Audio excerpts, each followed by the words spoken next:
Toll is taking a big toll on the people of India. Sir, toll plaza पे persistent congestion, अटर mismanagement और over profiteering के चलते एक आम आदमी का अनुभव इनकन्वीनियंस से इनजस्टिस में बदल चुका है। और आज मैं उन्हीं सिटीजन्स की जो टोल प्लाजा पे हैरेसमेंट फेस करते हैं उनका मुद्दा आपके सामने रखना चाहूंगा। सर, मेरा पहला कंसर्न है tax burden on the citizen. Sir, incidence of tax related to roads and highways is very very high in India. पहले हम इनकम टैक्स इनकम के माध्यम से जब गाड़ी खरीदते हैं तो उस पर जीएसटी और नाना प्रकार के जो टैक्सेस देते हैं उसमें रोड टैक्स और इंफ्रास्ट्रक्चर सेस भी भरते हैं।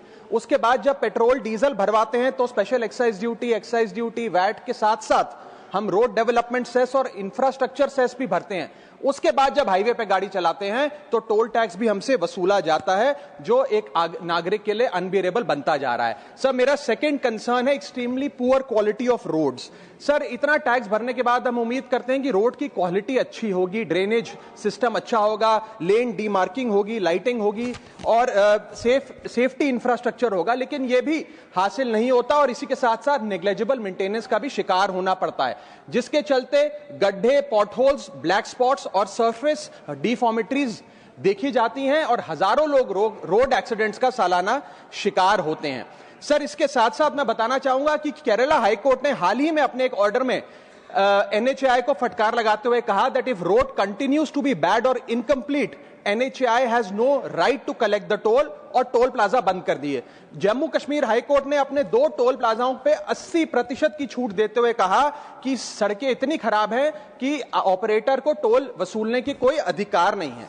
सर, इसी के साथ साथ थर्ड कंसर्न है कंजेशन, ट्रैफिक जैम और delay at toll plaza. Sir, इतना पैसा देने के बाद भी अगर 30 से 40 मिनट टोल प्लाजा पे खड़ा होकर समय बर्बाद करना पड़े, लाइनों में लगना पड़े, तो क्या फायदा sir? Sir, highways are meant for seamless connectivity, seamless mobility, लेकिन टोल प्लाजा पे जो कंजेशन है उसकी कॉस्ट कौन कैलकुलेट करेगा? सबसे पहले गाड़ी ऑन रहती है, उसकी फ्यूल कॉस्ट, दूसरा आदमी का समय बर्बाद होता है, उसकी प्रोडक्टिव मैन पावर कॉस्ट, उसके साथ साथ शेड्यूल डिसरप्ट होता है, जॉब इंटरव्यू कैंसिल होता है, बिजनेस अपॉर्चुनिटी लूज होती है, एग्जाम कैंसिल होता है, उसकी अपॉर्चुनिटी कॉस्ट। इस तमाम कॉस्ट को अगर आप जोड़ेंगे तो पाएंगे कि एक invisible cost to our economy है जिसके बारे में कोई बात नहीं करता। इसके साथ साथ कई सारी लेन्स तो ऐसी हैं सर जिसमें लोग नहीं बिठाए जाते, बैरियर नहीं होते, जिसके चलते कंजेशन होता है। मेरा चौथा कंसर्न कि फुल कॉस्ट रिकवरी के बाद भी टोल वसूला जाता है 20-20, 30-30 साल तक। सर, मैं ये कहना चाहूंगा कि ये एक लीगलाइज लूट है जिसे बंद करना चाहिए।